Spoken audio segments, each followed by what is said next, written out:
ओम अज्ञानतिमिरान्धस्य ज्ञानाञ्जनशलाकया चक्षुरुन्मीलितं येन तस्मै श्री गुरवे नमः। नमो विष्णुपादाय कृष्णप्रेष्ठाय भूतले श्रीमते भक्तिवेदांत स्वामी निति नामिने। नमस्ते सारस्वते देवे गौरवाणी प्रचारिणे निर्विशेष शून्यवादी पाश्चात्य देशतारिणे वाञ्छाकल्पतरुभ्यश्च कृपा सिन्धुभ्य एव च पतितानां पावनेभ्यो वैष्णवेभ्यो नमो नमः। जय श्री कृष्ण चैतन्य प्रभु नित्यानंद श्री अद्वैत गदाधर शिवासादि गौर भक्त वृंद।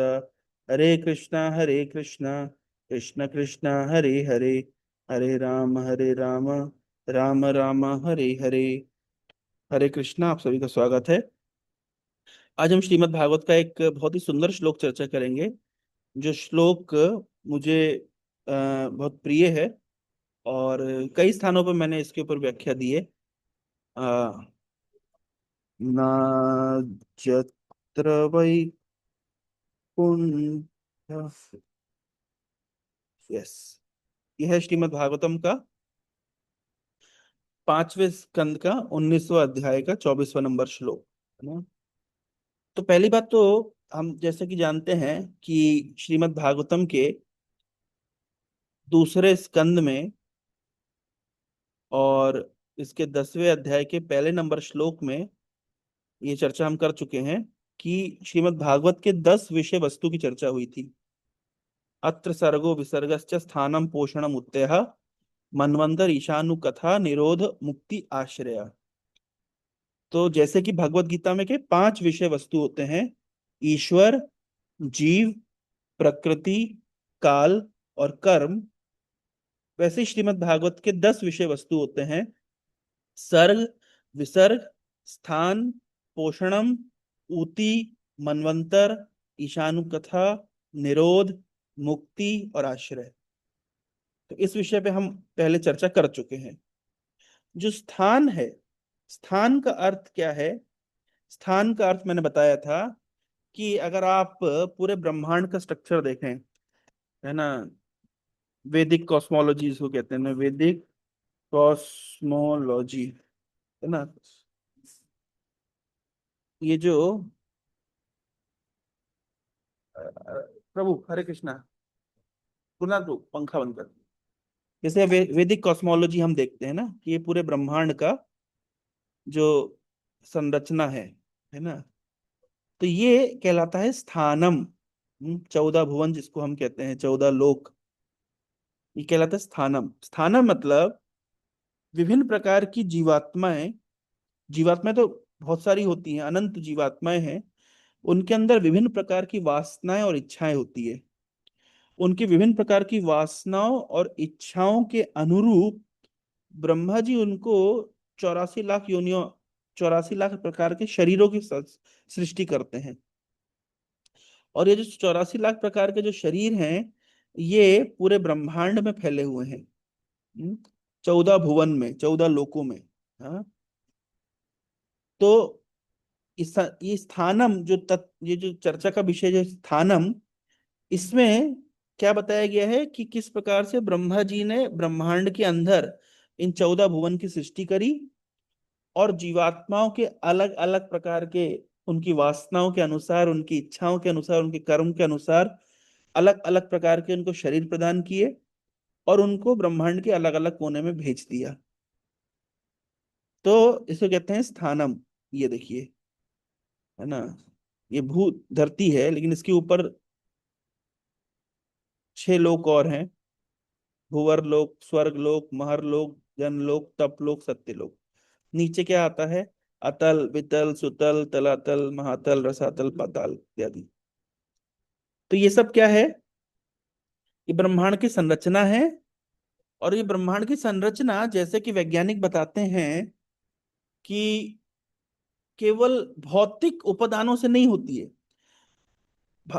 ब्रह्मांड की संरचना और उसके अंदर विभिन्न प्रकार की जीवात्माओं का जो विभाजन है, ये केवल शरीरों के आधार पे नहीं है, ये मनोवृत्ति, वासना और कर्म फल के आधार पे भी है।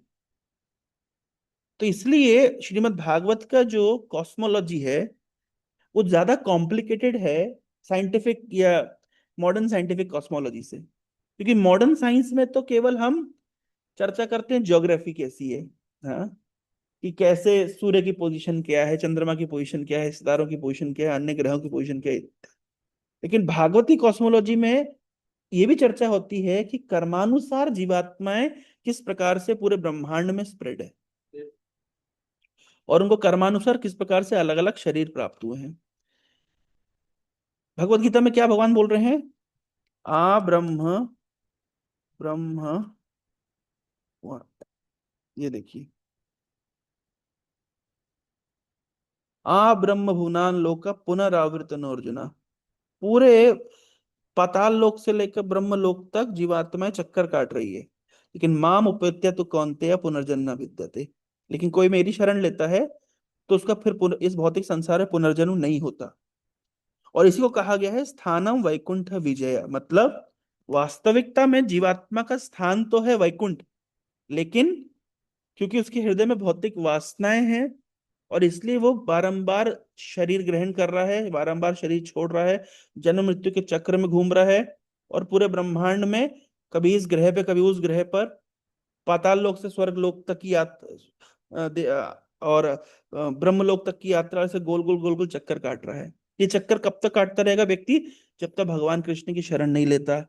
माम उपैत्य तो कौन्तेय पुनर्जन्म न विद्यते।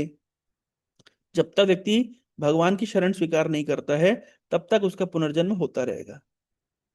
तो ये विषय वस्तु चर्चा करी गई है स्थानम नामक सिद्धांत में, जो कि श्रीमद् भागवत के पंचम स्कंद में मूलतः मिलता है।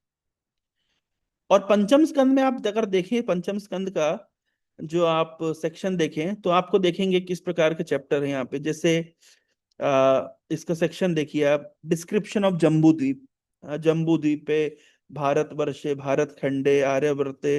ऐसा अगर आप कभी किसी पुजारी को देखें, वो पूजा करते हैं तो वो ज्योग्राफी बताते हैं, वो जीपीएस लगा करके बताते हैं कि हम कहाँ पे बैठ के यज्ञ कर रहे हैं।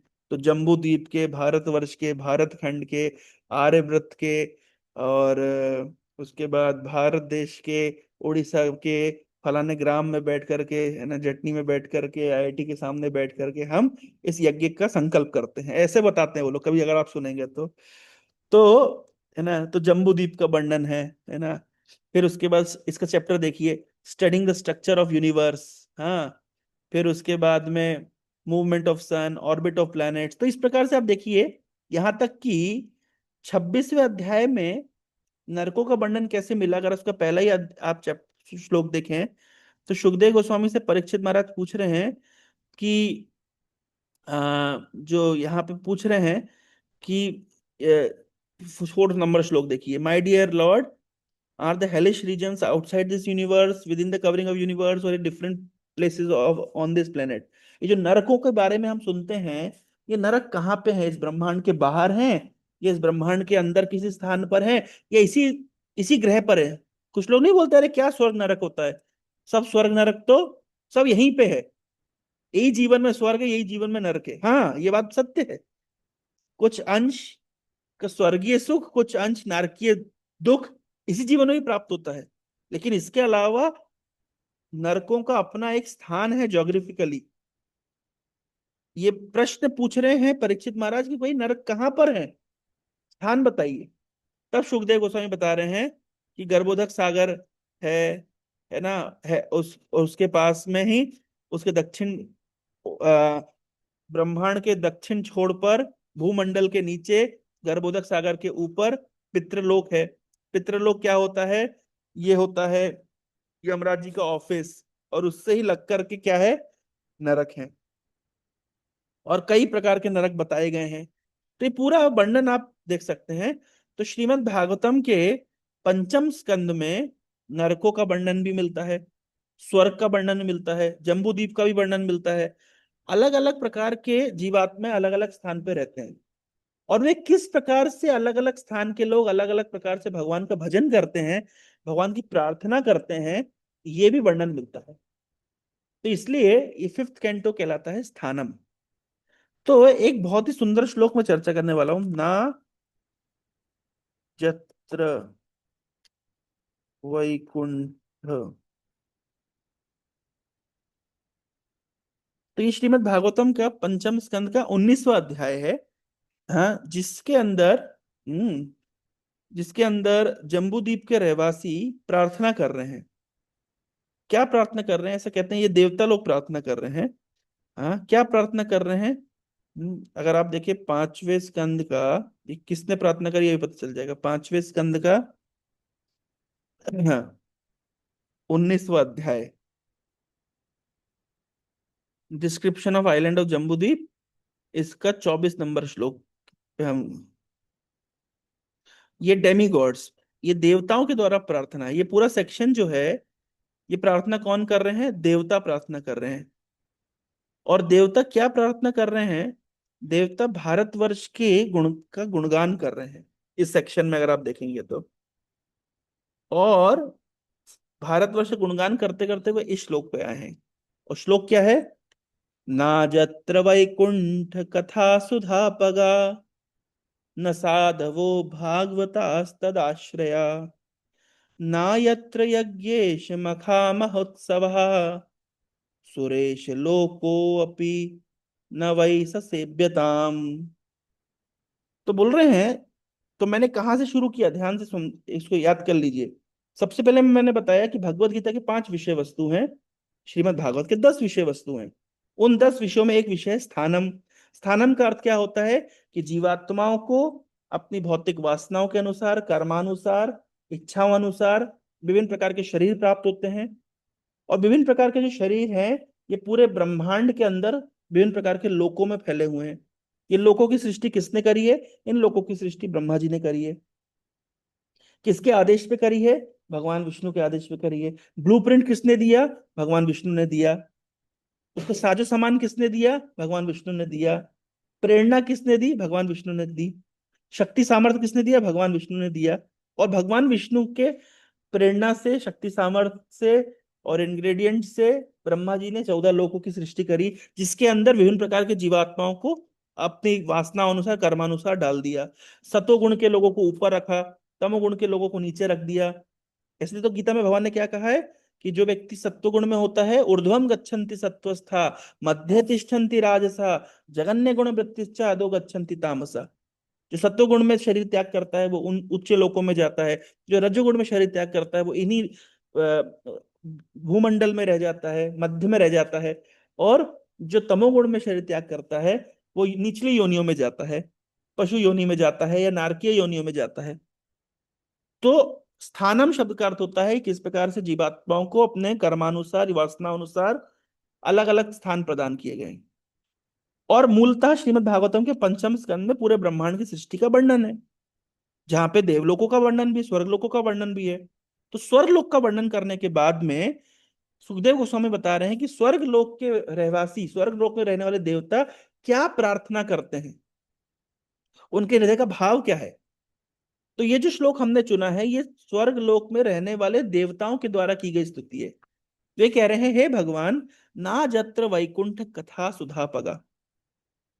वैकुंठ भगवान कृष्ण का एक दूसरा नाम है, वैकुंठ। वैकुंठ मतलब जो सब प्रकार की कुंठा, सब प्रकार के कष्ट को दूर कर देते हैं। तो बोल रहे हैं जहां पे भगवान कृष्ण की, या भगवान विष्णु की, या भगवान वैकुंठ की कथा रूपी अमृत की नदी नहीं बहती, है ना, सुधा पगा, सुधा मतलब अमृत, और अपगा मतलब नदी, जहां पे भगवान विष्णु की कथा रूपी अमृत की नदी नहीं बहती, और क्या नहीं होता? न साधवो भागवता सदाश्रया। और जिस स्थान पर भगवान पर आश्रित, भगवान के शुद्ध भक्त साधुओं का आना जाना नहीं होता,